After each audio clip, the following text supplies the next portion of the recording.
जो व्यक्ति आपको पापी कहे बिल्कुल बुरा ना मानिए। आप एक बार अपने आप को दर्पण में देखिए, अपना आकलन करिए, अपने को देखिए कि वो सही कह रहा है कि झूठ। यदि तुम्हें कोई दर्पण दिखाए तो बुरा ना माना करो ना मेरी माँ। समझदार लोग बुरा कहां मानते हैं। दर्पण दिखाए, आप लोग बताओ कि अनिरुद्धाचार्य की कमियां क्या क्या हैं। हम तो खुश होंगे कि चलो आपने हमारी कमियां गिना दी, हम उन्हें सुधार लेंगे। ये तो खुशी की बात है कि आप हमारे शुभ चिंतक हैं, इसलिए तो आप हमारी कमियां बताते हैं। भाई माँ बाप ही तो बच्चे की कमियां बताएंगे, बेटा ऐसे नहीं बैठते। कोई मेहमान आए तो बच्चे मेहमानों के सामने खाने लग जाते उल्टा सीधा, है ना, ऊधम करने। तो माँ क्या अकेले में, ए बेटा कोई आया ऐसे करना चाहिए तुम्हें, क्या सोचेंगे वो, है ना। तो आप बता ही तो रहे हैं उनको उनकी कमियां। किसकी? बच्चों की कमी माँ बाप बताते हैं और शिष्य की कमी गुरु बताता है। बोलो हां कि ना। तो हम आपसे निवेदन कर रहे थे कि पापी हम सब हैं। कोई बुरा मान जाता है, इसलिए कोई आपको बुरा कहे तो बुरा ना मानिएगा, क्योंकि वो आपका शुभ चिंतक है। अच्छा, तारीफ करने वाला अच्छा होता है कि निंदा करने वाला अच्छा होता है? बोलो बोलो मेरी मां। तारीफ करने वाला आपको अभिमानी बना देगा।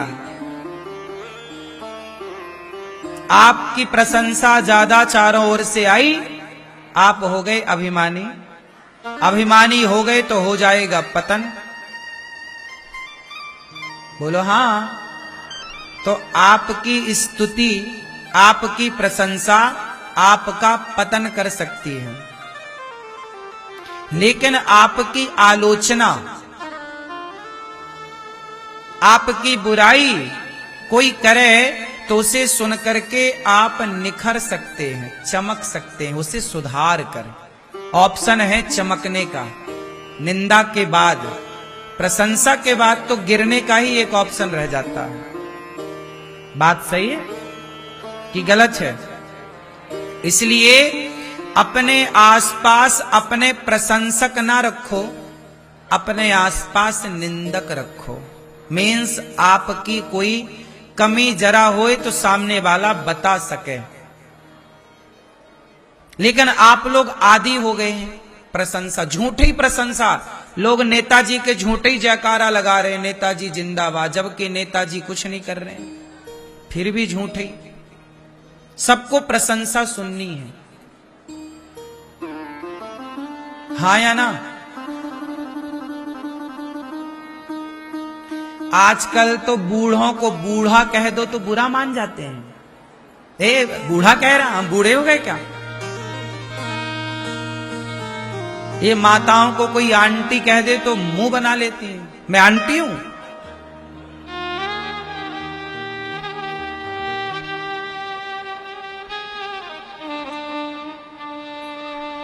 इसलिए सबके भीतर से पाप होते हैं, सब पापी हैं। इस पाप से बचाने का कोई ऑप्शन है तो श्रीमद् भागवत की कथा हमें मुक्त कर सकती है। इसलिए भागवत सुनना चाहिए।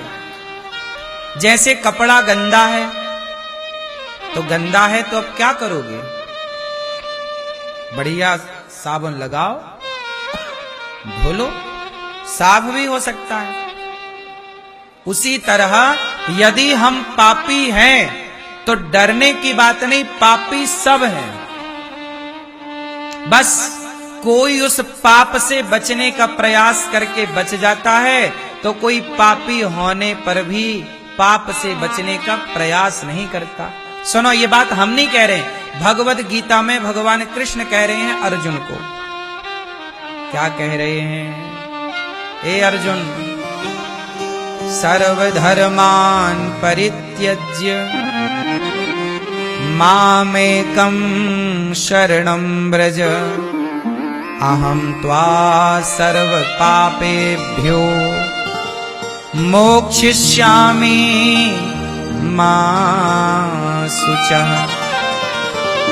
हे अर्जुन, तू कितना भी बड़ा पापी है, कितना भी बड़ा, कोटि विप्र बध लागे जाहू, आए शरण तजिए नहीं ताऊ। यदि आपने करोड़ों, आपने यदि ब्राह्मण की भी हत्या कर दी, आपने बड़े बड़े पाप किए, गौ हत्या कर दी, आपने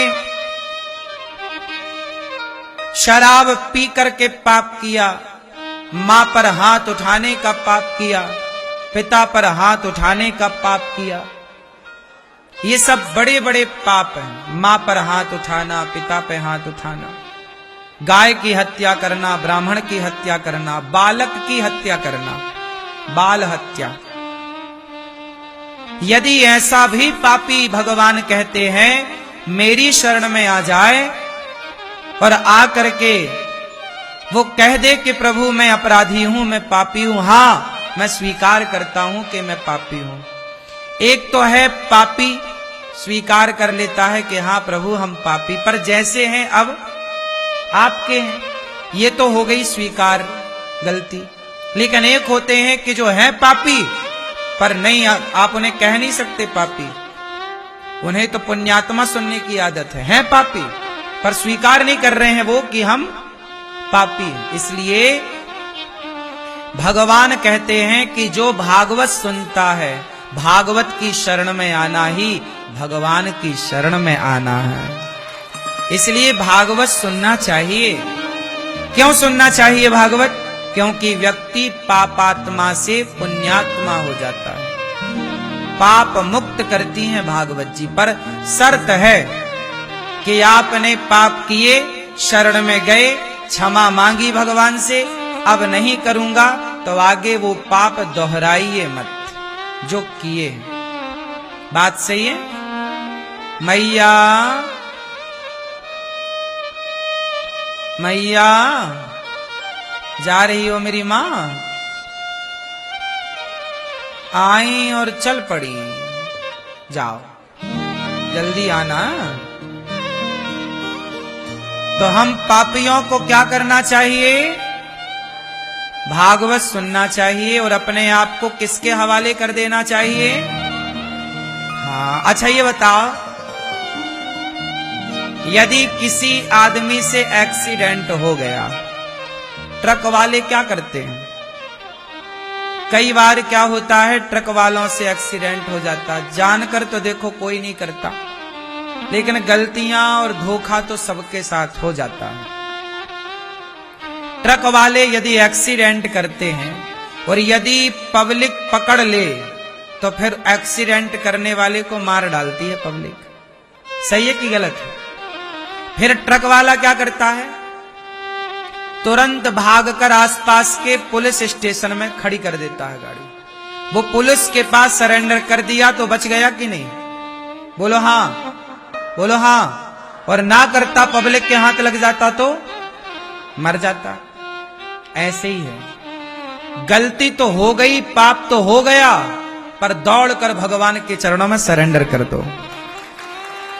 यदि नहीं किया तो वही पाप तुम्हें मार डालेंगे, पाप तुम्हें मार डालेंगे। रावण के पाप ने ही रावण को मार डाला। रावण को मौका मिला कि जाओ समर्पण कर दो, कहां समर्पण कर पाया? इसलिए शरणागत कहूं जे तजहि हित अनहित अनुमान, तेनर पावर पापमय तिनहि बिलोकत हानि। भगवान की शरण में जाना, शरणापन्न हो जाना सबसे उत्तम है। बात समझ में आई मेरी मां? बचना है तो कहां जाओ? मंदिर क्या है? जैसे पुलिस स्टेशन में पुलिस बचा लेती है, ऐसे भगवान का मंदिर, ये भगवान का स्टेशन है, बचा लेते हैं भगवान। आओ मामेकम शरणम ब्रज, आओ भैया इसलिए भगवान मंदिर में बैठे नहीं होते, भगवान मंदिर में खड़े होते हैं कि बैठे रहेंगे और भक्त आया तो खड़े होने में देर लग सकती है, इसलिए अपने भक्त के लिए 24 घंटे खड़े रहते हैं भगवान। कब मेरे भक्त को मेरी जरूरत पड़ जाए और मैं बैठा रहा तो खड़े होने में शायद देर, इसलिए खड़े रहते, तैनात 24 घंटे। बड़े दयालु हैं भगवान, भगवान से अच्छा कोई नहीं।